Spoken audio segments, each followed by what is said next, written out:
ఒక్కొక్కరి ప్రాణములు తెంపలు చేస్తూ ఒక్కొక్కరి ప్రాణములు ఒక్కొక్క హృదయంలో ఒక్కొక్క కోణంలో బలపరుస్తున్నాడు. అందుకు దేవుడికి మహిమ కలుగును గాక. హల్లెలూయా. ఈ రోజు కూడా పరిశుద్ధాత్మ దేవుడు మనందరితో మాట్లాడబోతున్నాడు. కనుక మనందరం కూడా శ్రద్ధ కలిగి మనం దైవ వాక్యమును ఆలకిస్తాం. పరిశుద్ధ గ్రంథములో నుండి మత్తయి సువార్త 7వ అధ్యాయము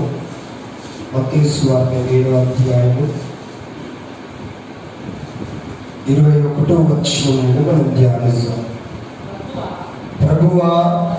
ప్రభువా అని నువ్వు పిలుచువాడు ప్రతి వాడును పరలోక రాజ్యములో ప్రవేశింపుడు గాని పరలోకమందున్న తండ్రి చిత్త ప్రకారం చెయ్యువాడే ప్రవేశించును. దేవుడికి మహిమ కలుగును గాక. ఈరోజు దేవుడు మనందరితో మాట్లాడబోయే మాట ప్రభువు చిత్తము నెరవేర్చబడాలి. ఆమేన్. హల్లెలూయా. ఎవరి చిత్తం అంటే మన జీవితంలో దేవుని చిత్తము నెరవేర్చబడాలి. ప్రభువు మన పట్ల కలిగి ఉన్న ప్రణాళిక, దేవుడు మన పట్ల ఆలోచిస్తున్నాడో ఎందుకు నిమిత్తము మన ఈ రోజు ఈ సమయంలో ఇక్కడ కూర్చోబెట్టున్నాడో ఆయన ప్రణాళిక నెరవేర్చబడును గాక. హల్లెలూయా. హల్లెలూయా. అయితే ఇక్కడ దేవుడి వాక్యం ఏమి సెలవిస్తున్నదంటే ప్రభువా అని పిలిచి ప్రతి వాడును పరలోక రాజ్యం చేరాడట.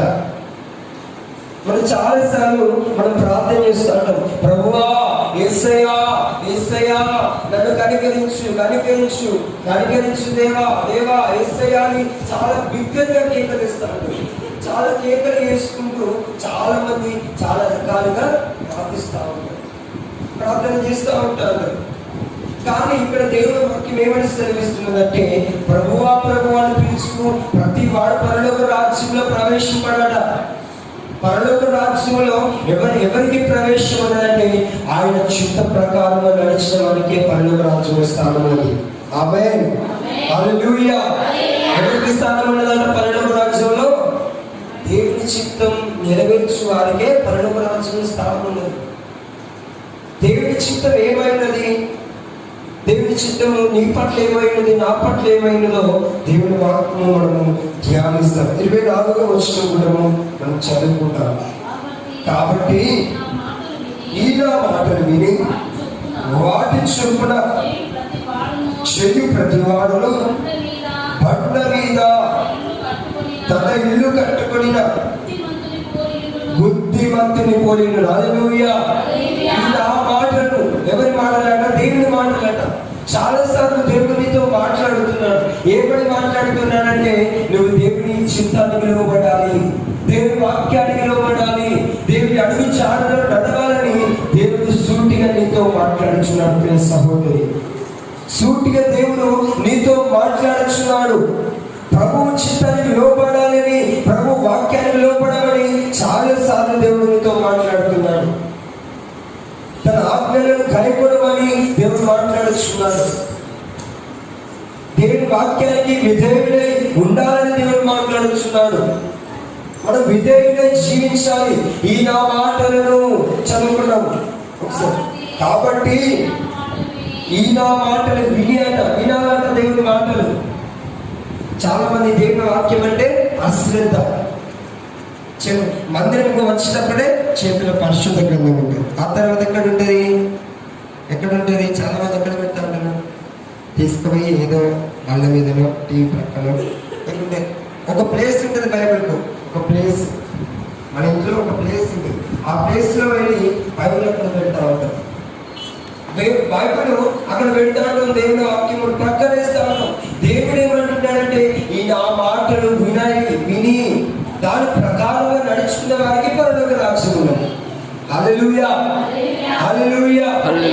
ఆ వాక్య ప్రకారంగా నడుచుకున్న వారికే ఏముండదట? పరలోక రాజ్యం అట.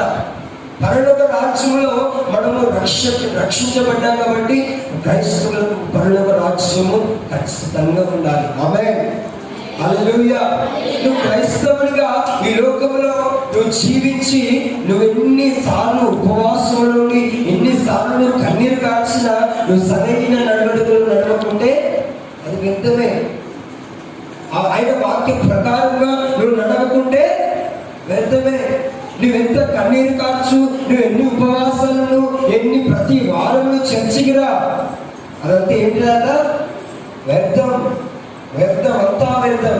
ప్రసంగి గ్రంథంలో ఉంటుంది కదా, ప్రసంగి అంటాడు సూర్యుని కింద జరిగేదంతా వ్యర్థం. ఆయన వాక్యానికి లోబడాలి. ఆయన వాక్యం ఏమి సెలవిస్తున్నాడంటే ఏమైనా యెహోవా యందు భయభక్తులు కలిగి ఆయన త్రోవలో నడిచి వారందరూ ధన్యులు. 128వ అధ్యాయం చదువుకున్నాం ఒకసారి. కీర్తనలు 128వ అధ్యాయం. కీర్తనల గ్రంథము 128 1వ వచనం. హల్లెలూయా. యెహోవా యందు భయభక్తులు కలిగి ఆయన త్రోవల యందు నడుచు వారందరూ ధన్యులు. హల్లెలూయా. ఏమంటున్నాడంటే యెహోవా యందు భయభక్తులు కలిగి ఆయన త్రోవలో నడుచు వారు అందరూ అట. అందరూ. కొందరు అన్నాడు దేవుడు, కొందరు అనే ఒక్కరు అన్నాడా? ఒక్కరు. అందరూ అట. అందరూ యెహోవా యందు ఎంతమంది భయభక్తులు కలిగి ఉంటారో వారందరూ ఏంటట ధన్యులట. మనం ధన్యుల వలె ఈ లోకంలో జీవించాలి. క్రీస్తు బిడ్డల వలె మనం జీవించాలి. యేసు రక్తముల మనము ఏమైనామట? దేవునికి స్తోత్రం కలుగును గాక. హల్లెలూయా. క్రీస్తు రక్తంలో యేసు రక్తము చేత మనము కడగబడ్డాం కాబట్టి మనము క్రీస్తుని పోలి జీవించాలి. హల్లెలూయా. ఎవరిని పోలి జీవించాలట? క్రీస్తుని పోలి జీవించాలి. క్రీస్తు యేసు క్రీస్తుల వారు మరి ఏ విధంగా జీవించాలి? ఈ లోకంలో పరిశుద్ధత కలిగి జీవించాలి. ఎలా జీవించాలట? పరిశుద్ధత కలిగి నీతిమంతునిగా ఈ లోకంలో జీవించాడు. నీతిమంతునిగా ఈ లోకంలో జీవించాడు. మనము కూడా ఆయన బిడ్డలము కూడా నీతిగా బ్రతకాలి. హల్లెలూయా. హల్లెలూయా. భయము భక్తి కలిగి బ్రతకాలి. భయము భక్తి కలిగి మనం బ్రతకాలి. ఈ లోకంలో ప్రేమ కలిగి ఈ లోకంలో జీవించాలి. క్రైస్తవులు అంటే క్రైస్తవుల ఒకటి అందరూ గుర్తించేది ఏంటిదట? చెప్పాలి. ఏమంటే ప్రేమ. ఏంటిదట? ప్రేమ. క్రైస్తవుల్లో కూడా ప్రేమ ఉండాలి. హల్లెలూయా. అందరూ చాలా మంది గుర్తించేది క్రైస్తవులు అంటే చాలా మంది వారి లోపల గుర్తించేది ఏమిటంటే ప్రేమ. వారు ఏ విధంగా మాట్లాడుతున్నారు, వారు ఏ విధంగా చూస్తున్నారు, ఏ విధంగా సహవాసం చేస్తున్నారు, అది గమనిస్తాడు చాలా మంది. వాళ్ళు వీళ్ళకి ధనం ఎంత ఉన్నది, వీళ్ళకి డబ్బు ఎంత ఉన్నది, వీళ్ళు ఎంత తయారవుతారు, వీళ్ళు ఏ డ్రెస్ వేసుకుంటారు, చాలా మంది చూస్తారా? చూడరు. మనలో గ్రహించేది గమనించేది ఏమిటంటే ప్రేమ. హల్లెలూయా. పరిశుద్ధత. హల్లెలూయా. నడవడిక గమనిస్తాడు. హల్లెలూయా. మనలో ఇవన్నీ ఉంటే దేవుడు మన ద్వారా మహిమ పొందుతాడు. ఆమేన్. హల్లెలూయా. అన్ని మనలో మనం అందరము ఇవన్నీ ఏం చేయాలంట? అలంకరించుకోవాలి. ఇవన్నీ మనలో మనం స్థిరము చేసుకోవాలి. మన హృదయంలో ఆ మాటలు ప్రేమ. గలతీ పత్రికలో ఉంటుంది 5వ అధ్యాయము. గలతీ పత్రిక చదువుకున్న ఆత్మఫలము గలతీలో కూడా రాస్తున్న పత్రిక. హల్లెలూయా. స్తోత్రం స్తోత్రం స్తోత్రం. Jesus thank you Lord. Hallelujah. అయితే ఆత్మఫలము ఏమనగా ప్రేమ, సంతోషము, సమాధానము, దీర్ఘశాంతము, దయాళత్వము, మంచితనము, విశ్వాసము, సాత్వికము, ఆశా నిగ్రహము. ఇట్టి వాటికి విరోధమైన నియమం ఏది లేదు. హల్లెలూయా. Praise the lord.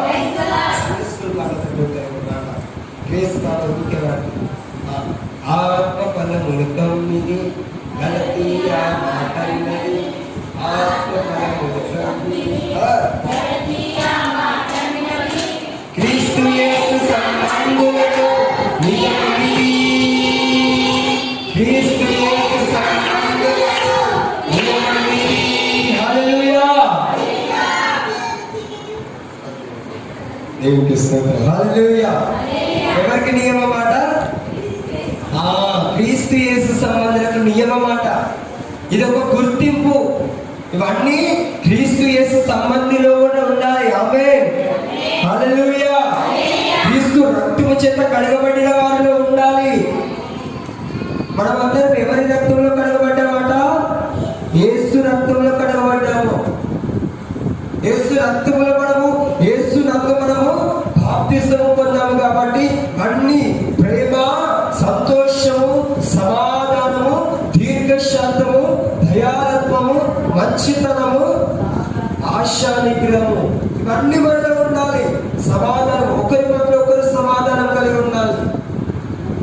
నీ సహోదరితో సమాధానం ఉండాలి.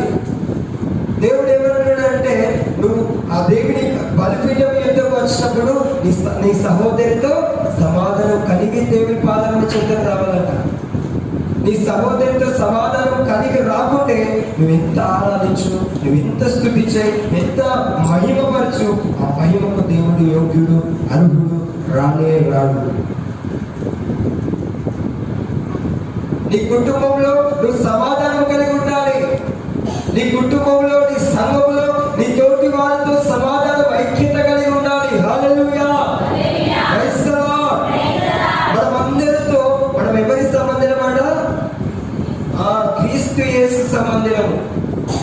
క్రీస్తు యేసు సంబంధం కాబట్టి మనమందరం కూడా క్రీస్తును పోలి నడుచుకుందుము గాక. హల్లెలూయా. ఆయన మార్గంలో మనందరం నడుచుకుందుము గాక. మనమందరం కూడా ఆయన మార్గంలో నడిచేవారిగా ఉండాలి. ఆయనలో జీవించేవారిగా ఉండాలి. అపోస్తలుడైన పౌలు ఏమంటున్నాడంటే, నేను క్రీస్తుని పోలి నడుచుకున్నాను కాబట్టి మీరు నన్ను పోలి నడుచుకోవాలని దేవుని వాక్యం స్థిరమిస్తున్నది.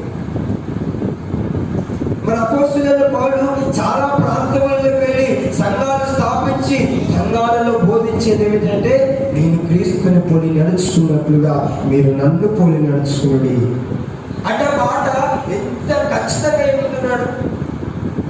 ఆయన పరిశుద్ధత కలిగి ఉంటున్నాడు కాబట్టి కదా. ఆయన పరిశుద్ధత కలిగి ఉన్నాడు. దాని ప్రకారంగా దేవుడు చెప్పిన మాటను నిలబడ్డాడు. దేవుడి మాటకు విధేయుడై ఉన్నాడు కాబట్టి అంత ఖచ్చితంగా చెప్తున్నాడు. నేను విధేయుడై ఉంటానా, దేవుడి యొక్క భయము కలిగి భక్తి కలిగి ఉంటాను కాబట్టి మీరు నన్ను కూడా నడుచుకోండి. మనం కూడా ఒకరికి చెప్పేటప్పుడు ఎవరైనా మనలో తప్పుతున్నది అనుకో, ఇప్పుడు చెప్తాను, మనం తప్పు మనలో తప్పుకొని ఇక్కడ ఇద్దరుగా ఏదైనా బుద్ధి మాటలు ఏదైనా చెప్పినట్టు ఇల్లు సంపాదించుకోవాలి. ఈరోజే తప్పు ఉన్నది, నాకు చెప్తాను కదా, ఈరోజే తప్పు ఉంది. ఈరోజు ఫస్ట్ నీకు చూసుకోరా, తర్వాత నాకు చెప్తూ గారు అంటున్నా కదా. లోకంలో అంటారు, ఆ మాటలు అంటారు. కానీ ఇక్కడ అపోస్తలుడైన పౌలు ఏమంటున్నాడంటే, దేవుని మాటలు లోబడ్డాడట, దేవుని వాక్యానికి లోబడ్డాడు, దేవుడు చెప్పిన దానికి విధేయుడై ఉన్నాడు. ఒకప్పుడు అపోస్తలుడైన పౌలు భయంకరమైన వ్యక్తే, హింసకుడాట, దూషకుడాట, హానికరుడాట. అయినప్పటికీ దేవుడు తనను ఏర్పరచుకొని తన సాక్ష్యం నిలబెట్టుకున్నాడు. దేవుడికి మహిమ కలుగును గాక. హల్లెలూయా. ఈ రోజు కూడా మనము ఆయన పోలికలో మనమందరం నడిచినట్లయితే మనల్ని కూడా ఒక్కొక్కరిని ఒక్కొక్క సాధనముగా ఆయన సన్నిధిలో వాడుకోబోతున్నాడు. ఆమేన్. హల్లెలూయా. ఈ సంవత్సరంలో దేవుడు ఈ 9 సంవత్సరములు నువ్వు ఏ రీతిగా ఆయన సంఘంలో నడిచావో ఆయనకు తెలుసు. కానీ ఈ మరొక సంవత్సరంలో, ఈ 10వ సంవత్సరంలో అడుగు పెట్టబోతున్నావు కాబట్టి తన మహిమాత్మ చేత దేవుడు నింపబోతున్నాడు. ఓ రేపా శక్తి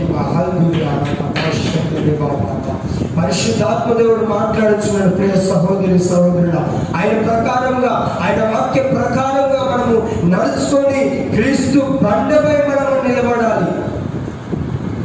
బండలకి ఏంటిదట? క్రీస్తుకు సాదృశ్యము. చదువుకున్న 24వ వచనం మత్తయి వార్త. కాబట్టి ఈ నా మాటలు విని వాటి చొప్పున చెయ్యి ప్రతివాడు బండ మీద తన ఇల్లు కట్టుకొనిన బుద్ధిమంతుని పోలి ఉంటాడంట. హల్లెలూయా, హల్లెలూయా. మనం బుద్ధిమంతుల వల్ల పోలి ఉండాలి. బుద్ధి లేని వాడు ఏం చేస్తున్నాడు? కింద వచ్చిన చదువుకున్నాం. వాన కురిసెను, వరదలు వచ్చెను, గాలి విసిరి ఆ ఇంటి మీద కొట్టెను, కానీ దాని పునాది బండ మీద వేయబడని కనుక అది పడలేదు. మరియు ఈ నా మాటలు విని వాటి చొప్పున చెయ్యని ప్రతివాడు ఇసుక మీద తన ఇల్లు కట్టిన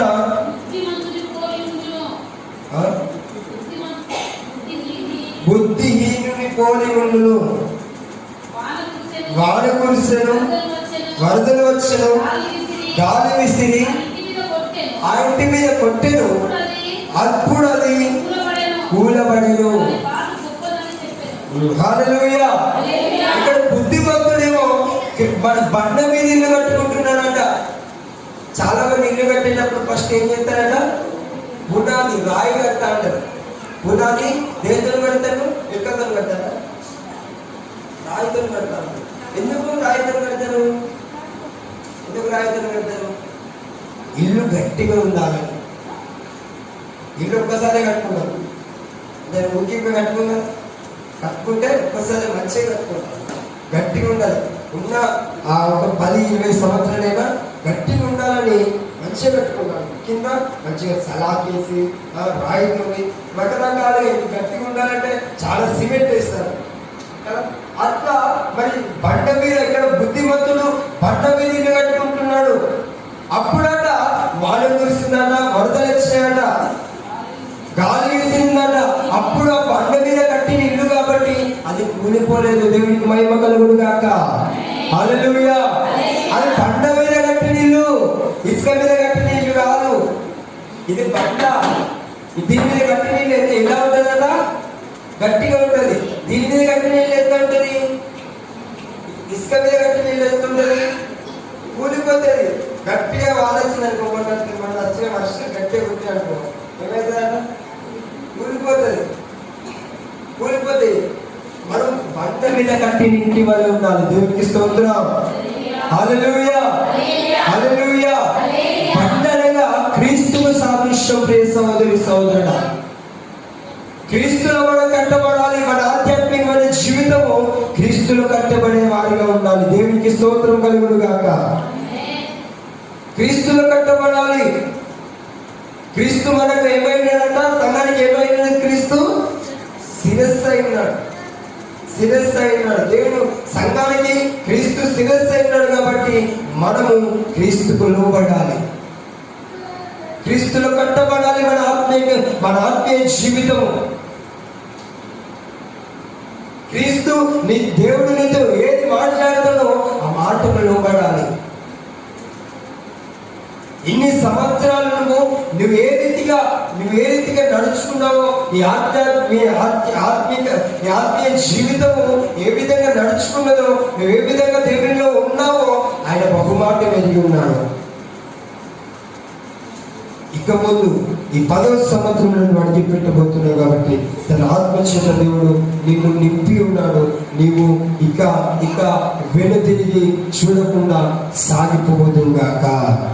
గట్టిగా చెప్దాం హల్లెలూయా. చేతులు పైకి చెప్దాం హల్లెలూయా.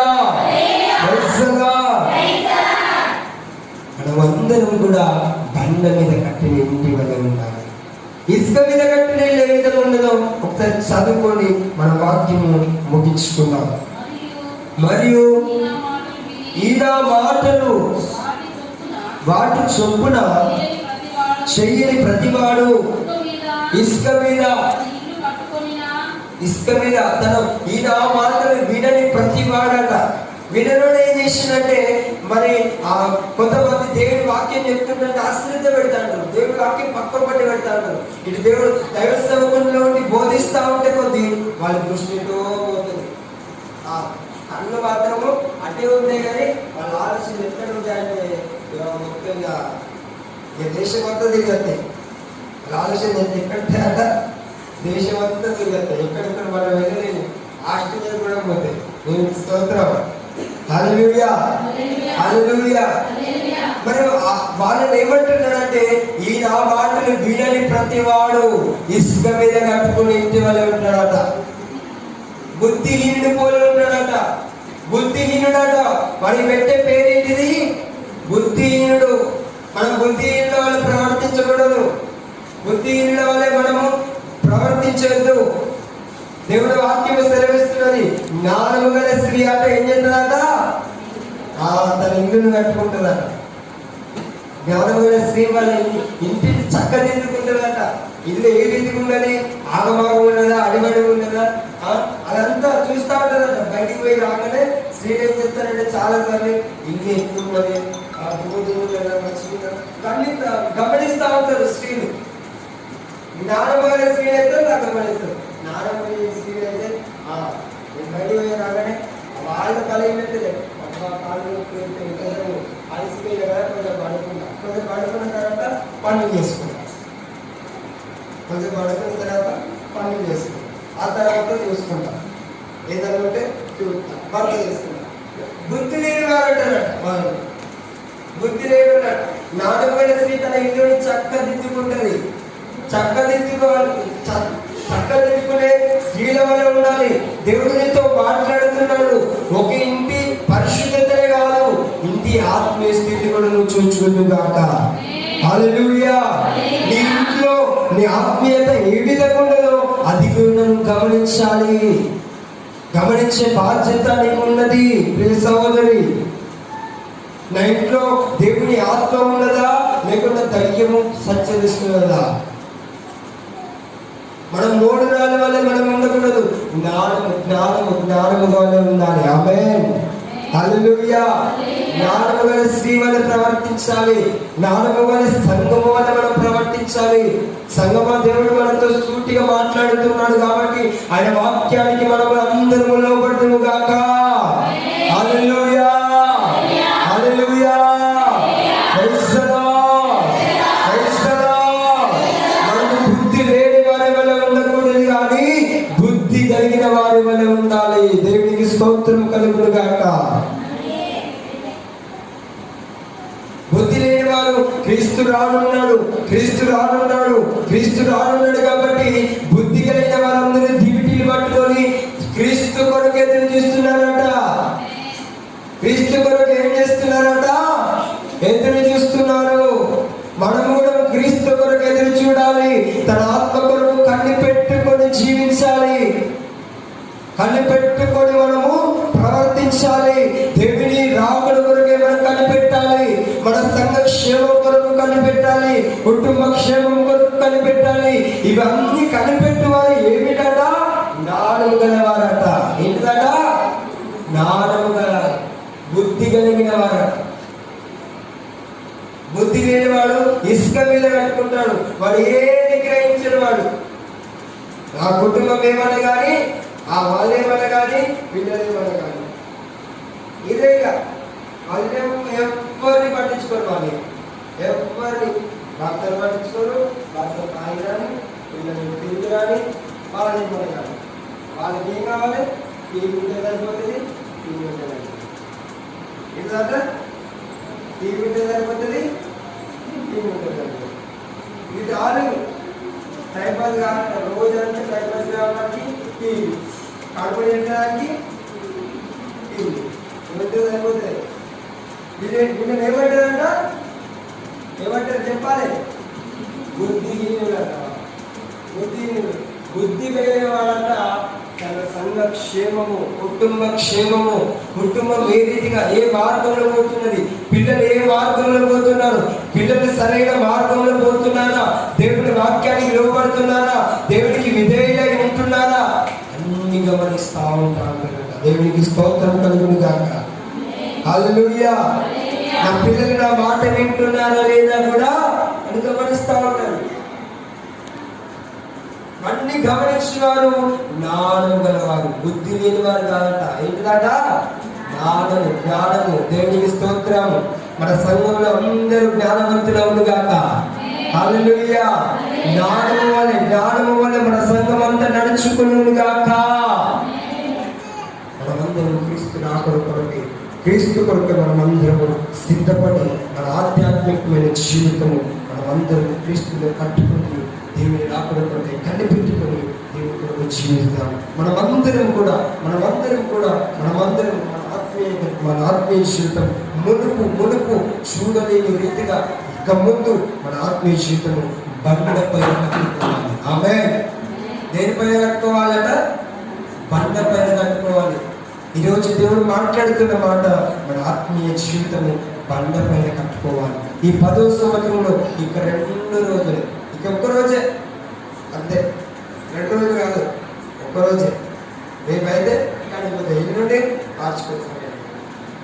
ఒక్కరోజు దేవుడికి ఇచ్చే సమయం. ఏదున్నా ఈ రాత్రి రేపే,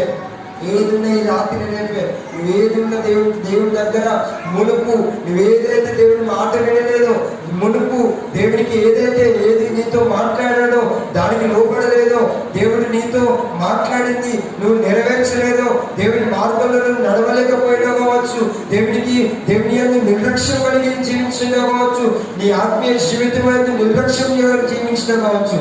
ఈ రాత్రి దేవునికి సమయం ఇస్తున్నాడు ప్రియ సహోదరి. ఈ సమయంలో మనం సద్వినియోగం చేసుకొని జ్ఞానవంతుల వల్ల మన ఆధ్యాత్మికమైన జీవితము సరిదిద్దుకును గాక. హల్లెలూయా. సరిదిద్దుకునే సమయములు ఇదే అనుకూల సమయము ప్రియ సహోదరి. కొరంథీ పత్రికలో ఉంటది, నేడే రక్షణ దినము కాబట్టి మనమందరం కూడా మన ఆత్మీయ జీవితము కట్టుకొని ప్రభు రాకడ కొరకు సిద్ధపడదుము గాక. ఆమేన్. తలలు వంచుదాం, ప్రార్థన చేసుకుందాం. తలలు వంచిన ప్రార్థనలు ఏకీభవిస్తాం. హల్లెలూయా. దేవా, నువ్వు నాతో మాట్లాడినందుకు స్తోత్రం. నీ బండ మీద కట్టిన ఇంటి వల్లే ఉండాలి ప్రభు. నీ బండ మీద నా ఆత్మీయ జీవితం, నా కుటుంబ ఆత్మీయ జీవితం కట్టుకునడానికి నీ కృప సహాయం చేయండి. కృపతో నన్ను కట్టమని ప్రార్థన చేస్తాను. ప్రేమగల తండ్రి, చాలని వేస్తే కరుణగల మా ప్రియ పరలోకపు తండ్రి, నీ పరిశుద్ధ నామమును వందనాలు స్తోత్రాలు స్వామి. ఇంతవరకు దీనిని ప్రభావం నిలబెట్టుకుని మాట్లాడిన ప్రతి మాటకి నీకు వేలాది కృతజ్ఞతలు చెల్లిస్తున్నాను. పరిశుద్ధాత్మ తండ్రి, నీ యందు ప్రభావం అయ్యా బుద్ధి కలిగిన స్త్రీల వలె, అయ్యా బుద్ధి కలిగిన సంఘం వలె నిన్ను అయ్యా కలిగి జీవించటము నీ కృపను అనుగ్రహించున్నాను ప్రభు. ప్రతి విడితో మాట్లాడిన ప్రతి మాట సారవంతమైన నీళ్ళను పడిన విత్తనం ఫలించిన రీతిగా ప్రతి హృదయంలో ఫలించునుగా ప్రతి ఒక్కరిని మాటల్లో పడి విధేయులైన తెచ్చి ప్రభావ ఇంతవరకు నా నోటికి నోటి మాట్లాడిన ప్రతి మాట నీకు కృతజ్ఞత వందనాలు తెలియపరుస్తూ నన్ను నేను తగ్గించుకుంటూ నీ ఘనమైన నామమును హెచ్చిస్తూ సమస్త ఘనత మహిమ ప్రభావం నీకే ఆరోపిస్తూ యేసయ్య పరిశుద్ధ నామములో ప్రార్థించిన వారిని పొందినాము తండ్రి. ఆమేన్.